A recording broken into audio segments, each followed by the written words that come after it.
Hi friends, welcome to మన చందమామ కథలు.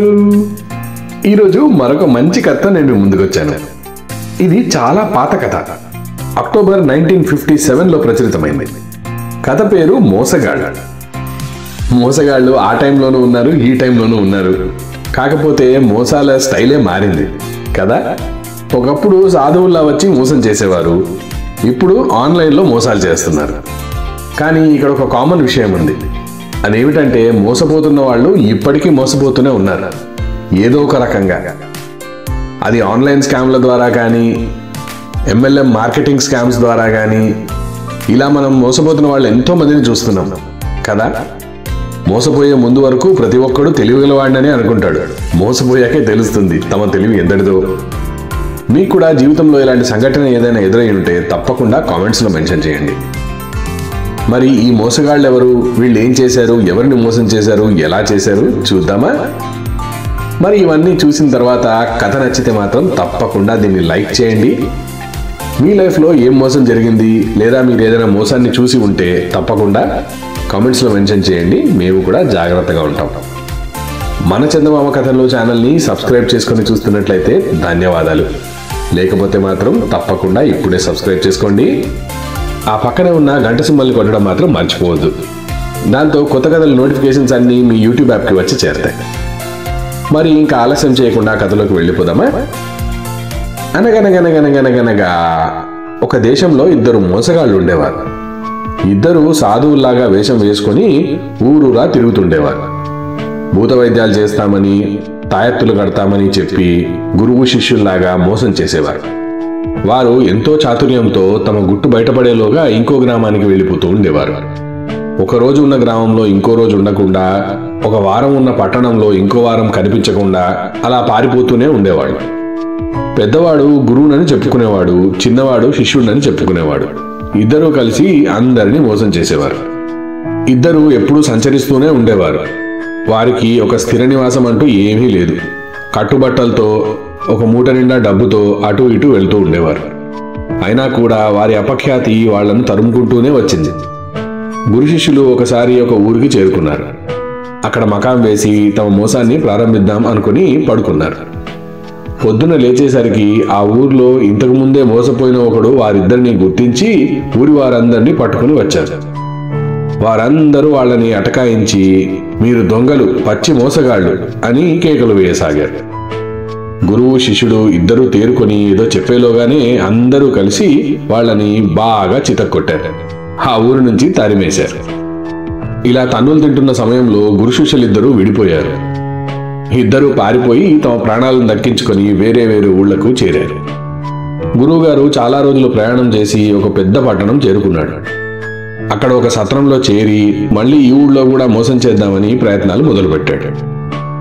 ఒకరోజు ఒక చెట్టు కింద కూర్చొని ధ్యానం చేయసాగాడు. ఈలోపుగా పనిలేని జనం చాలా మంది ఆ చుట్టూ చేరారు. కొంతసేపటికి సాధువుల కళ్ళు తెరిచి అటు ఇటు చూస్తూ గడ్డం నిమురుతూ చిన్నగా నవ్వాడు. స్వామి, తమరెవరు, ఎక్కడి నుండి వస్తున్నారు, మీరు ఏ ఊళ్ళు తిరిగారు అంటూ అందరూ ప్రశ్నల వర్షాలు కురిపించారు. మా పేరు చపలానంద స్వామి. మేము దేశమంతా తిరిగాము, అద్భుత శక్తులను ఎన్నిటినో సంపాదించాము. కానీ అవన్నీ దైవ కార్యాలకు మాత్రమే ఉపయోగిస్తాం.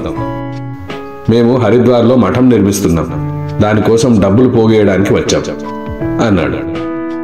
అయ్యో, దాందేముంది స్వామి, మేము డబ్బులు ఇస్తాం అన్నారు కొంతమంది జనం. నేను ఊరికే ఏ డబ్బు తీసుకోను నాయన, ఆ కర్మఫలం నాకు వద్దు అన్నాడు సాధువు జ్ఞానిలాగా. అందరూ ఈయన నిజమైన స్వామీజీ అనే నమ్మడం మొదలుపెట్టారు. అయితే స్వామి, మా ఊరికి పట్టిన గ్రహపీడలు, దెయ్యాలు, భూతాలు ఇవేవైనా ఉంటే తప్పకుండా వాటిని వదిలించండి, దానికి తగ్గట్టుగా మేము మీకు రుసుము చెల్లిస్తాం అన్నాడు. నేను మంత్రగాడిని కాదయ్యా, మంత్రించిన స్వామివారి విభూతినిచ్చి రోగాలను నయం చేయగలను అన్నాడు. అయ్యో అవునా స్వామి అంటూ ఇద్దరు ముగ్గురు రోగులు వెంటనే అతని వద్దకు వచ్చి విభూతిని కొన్నారు. అతను దానికి మారుగా కొంత డబ్బును పుచ్చుకున్నాడు. ఆ తర్వాత కొందరు వచ్చి గ్రహపీడలున్నాయని, గాలి ధూళి సోకిందని కొన్ని తాయెత్తులు తీసుకున్నారు. ఆ తాయెత్తులిచ్చి కూడా మారుగా ధనం పుచ్చుకున్నాడు స్వామీజీ. ఇలా కొంతమంది మంత్రించిన విభూది అంటూ, తాయెత్తులంటూ, జపమాలలంటూ ఆయన వద్ద చాలా కొన్నారు. ఆ తర్వాత హరిద్వార్లో మఠం కడుతున్నానని చెప్పి సాధువు వారి వద్ద మరికొంత డబ్బులు వసూలు చేశాడు. ఆ జనంలో కొంతమంది అతన్ని తాయెత్తులు అడుగుదామనుకున్నారు. కానీ సాధువు ఎక్కువగా డబ్బు పుచ్చుకుంటున్నట్లు వారికి అనిపించింది. మెల్లగా వారికి అనుమానం మొదలైంది. సరిగ్గా అదే సమయంలో ఒక మనిషి అక్కడికి వచ్చాడు. ఆ స్వామిని చూసి వెంటనే మండిపడ్డాడు. మళ్ళీ ఇక్కడికి కూడా దాపురించావా దొంగ సన్నాసి, నీకెంత ధైర్యంరా అన్నాడు. తరువాత వాడి చుట్టూ చేరిన జనం వాడికేసి తిరిగి, బాబు నువ్వెవరు, స్వామివారిని అలా అంటావే అన్నాడు. అయ్యా మీరెవరు వీడిని నమ్మకండి, వీడు ఉట్టి మోసగాడు. ఎన్నో ఊళ్ళలో అందరినీ మోసం చేసి ఇలా దేశాల పడి తిరుగుతూ ఉంటాడు. నేను మరొక ఊర్లో వీడి వల్ల మోసపోయిన వాడినే, దయచేసి నన్ను నమ్మండి అన్నాడు. గురువుగారిని నిందిస్తావా, అపచారం అపచారం. అయినా నీకేం మోసం జరిగిందో చెప్పు అన్నారు ఊరివారు. నేను ఒకప్పుడు వీడి శిష్యుడిని, నన్ను కూడా మోసం చేసి నా దగ్గర కూడా డబ్బు తీసుకొని పారిపోయాడు వీడు. ఇప్పుడు నాకు బుద్ధి వచ్చింది, అందుకే మీకు అందరికీ జ్ఞానబోధ చేయడానికి వచ్చాను అన్నాడు. నువ్వేదో కట్టుకథలు చెప్తున్నట్లున్నావు అన్నారు జనమంతా. కొంతమంది వాడిని నమ్మారు, కొంతమంది ఆశ్చర్యపోయారు. అమ్మో ఎంత మోసం, ఇంకా నయం మేం మోసపోలేదు అన్నారు కొంతమంది. గురువు వద్ద అదివరకే తాయెత్తులు విభూతులు కొన్నవాళ్లు కూడా ఆయన కేసి తిరిగి గుర్రుగా చూడసాగారు. ఏమిటి స్వామి, ఎవరో దుర్మార్గుడు వచ్చి తమని ఇంత మాటలు అంటుంటే మీరేం చేయరే, మాకైనా అనుమతి ఇవ్వండి, వాడిని మెత్తగా తంతాం అన్నారు. గురువు గడ్డం నిమురుకుంటూ చిరునవ్వు నవ్వి, అయ్యో వాడొక అజ్ఞాని, వాడి పాపం వాడికే తగులుతుందయ్యా, మీరు వాడిని చేయి చేసుకోకండి, వదిలిపెట్టేయండి, ఆ దేవుడే వాడిని శిక్షిస్తాడు అన్నాడు. ఈ మాటలతో ఆ మనిషి మరింతగా రెచ్చిపోయాడు. గురువు కేసి చూసి, ఆ మాట అనక ఇంకేమంటావులే, నీ బతుకంతా నాకు తెలుసు, వీళ్లలో ఎవ్వరు నా మీద చెయ్యేసినా నీ గుట్టంతా బయటపడతాను, మళ్ళీ ఇంకో ఊళ్ళో కనిపించావో మెత్తగా నిన్ను తంతాను అని బిగ్గరగా అరిచాడు. గురువు నిజంగానే మోసగాడై ఉంటాడనే నమ్మకం ఊరి వాళ్ళందరిలో మొదలైంది. ఇక తన బండారం బయటపడిపోతుందని గురువుకి భయం మొదలైంది. వెంటనే అక్కడి నుంచి లేచి, ఓరి పాపిష్టివాడా, నీవు మితిమీరిపోతున్నావు, ఈ అమాయకులు నీ మాటలు నమ్ముతారనా నీ ఉద్దేశం? భగవంతుడున్నాడ్రా, నేను దొంగనైతే ఈ కప్పు ఇప్పుడే విరిగి నా నెత్తి మీద కూలుతుంది, అదే నీ మాటలు అబద్ధమైతే ఇదిగో అనుభవించు అంటూ తన కమండలంలో నుంచి కొన్ని నీళ్లు తీసి మంత్రించి అతని మీద చల్లాడు. అంతే, మరుక్షణం మొదలు నరికిన చెట్టులాగా కింద పడిపోయాడు వాడు. కొద్దిసేపు గిలగిలా తన్నుకొని శరీరం కొయ్యబారి శవంలా మారిపోయింది. చచ్చాడు పాపిష్టివాడు అంటూ నలుగురు హాహాకారాలు చేశారు. మహిమగల వాళ్లను నిందిస్తే పాపం ఊరికే పోతుందా అని కొందరు అన్నారు. సామాన్యమైన సాధు అనుకొని నోటికొచ్చిందెల్లా వాగాడు, రోగం వదిలింది అన్నారు మరికొందరు. స్వామి తెలియక నేరం చేశాడు, వాణ్ణి క్షమించండి అంటూ మరికొందరు గురువుగారిని బతిమలాడారు. గురువుగారు కాసేపు ధ్యానంలో ఉన్నట్లుగా కూర్చున్నాడు. ఆ తర్వాత ఒక తాయెత్తును తీసి ఆ శిష్యుడి చేతికి కట్టమని మిగతా వారికి ఇచ్చాడు. ఆ ఊళ్ళో వారు ఆ యువకుడి చేతికి తాయెత్తును కట్టారు. నేను క్షమిస్తున్నాను, లేవరా అన్నాడు గురువు. అంతే, అప్పుడే నిద్రలేచిన వాడిలా ఆ యువకుడు లేచి చుట్టూ కంగారుగా చూశాడు. చివరికి గురువుగారిని చూసి గట్టిగా ఏడుస్తూ ఆయన కాళ్ల మీద పడ్డాడు. క్షమించండి స్వామి, నేను తప్పు చేశాను, నన్ను మన్నించండి అంటూ గట్టిగా ఏడ్చాడు. క్షమించాం పోరా, ఇక ఎన్నడూ సాధువుల జోలికి మాత్రం రాకు అన్నాడు గురువు. కళ్ళు తుడుచుకుంటూ లేచి వెళ్ళిపోయాడు. ఆ తర్వాత అక్కడికి చేరిన వారందరూ గురువుగారి వద్ద మంత్రించిన విభూది తాయెత్తులు అన్నీ కొన్నారు. ఆ తర్వాత హరిద్వార్లో మఠం కట్టడానికి కూడా ఎంతో డబ్బునిచ్చారు. అంతా ముగిసేసరికి సాయంత్రం వేళ అయింది. గురువుగారు మళ్లీ ధ్యానంలో కూర్చున్నారు. ఊరి వారంతా ఎవరి దారిన వారు వెళ్ళిపోయారు.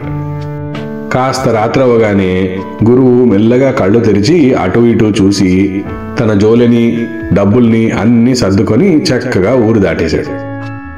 ఊరి పొలిమేరలో అతని కోసం అప్పటికే ఎదురు చూస్తున్న శిష్యుడు అతన్ని కలిశాడు. ఇద్దరు చక్కగా నవ్వుకొని సంపాదించిన డబ్బులు సగం సగం పంచుకున్నారు. మళ్ళీ వారిద్దరూ విడిపోయి వేరే గ్రామానికి ప్రయాణమయ్యారు. అక్కడ కూడా ఇదే నాటకం ఆడడానికి ఇద్దరు సిద్ధమయ్యారు. చూశారు కదా, మోసగాళ్ళు మారలేదు, పద్ధతి మారిందంతే కదా. ఇటువంటి మంచి కథలు చందమామలో ఎన్నో చెప్పారు. మీరు గమనించినట్లయితే ఈ కథ 1957లో వచ్చింది. ఆ కాలంలో మూఢనమ్మకాలు, సాధువుల మీద భక్తి ఇవన్నీ ఎక్కువగా ఉండేవి. అలాంటి ఊరి జనాల్ని బాగు చేయడానికి చందమామ తమ వంతుగా చేసిన కృషి ఈ కథ. అటువంటి కృషిని తప్పకుండా మనం గుర్తిద్దాం. ఇటువంటి మంచి కథలను అందరికీ పంచుదాం. తప్పకుండా ఈ కథ నచ్చినట్లయితే మీ ఫ్రెండ్స్ మరియు ఫ్యామిలీ వాట్సాప్ గ్రూప్స్లో షేర్ చేయడం మర్చిపోకండి. వచ్చే వారం మరొక మంచి కథతో నేను ముందుకొస్తాను. అప్పటి వరకు సెలవు. బాయ్. ఈ కథ కనుక మీకు నచ్చినట్లయితే తప్పకుండా దీన్ని లైక్ చేయండి, మీ ఫ్రెండ్స్ అందరితో షేర్ చేయండి.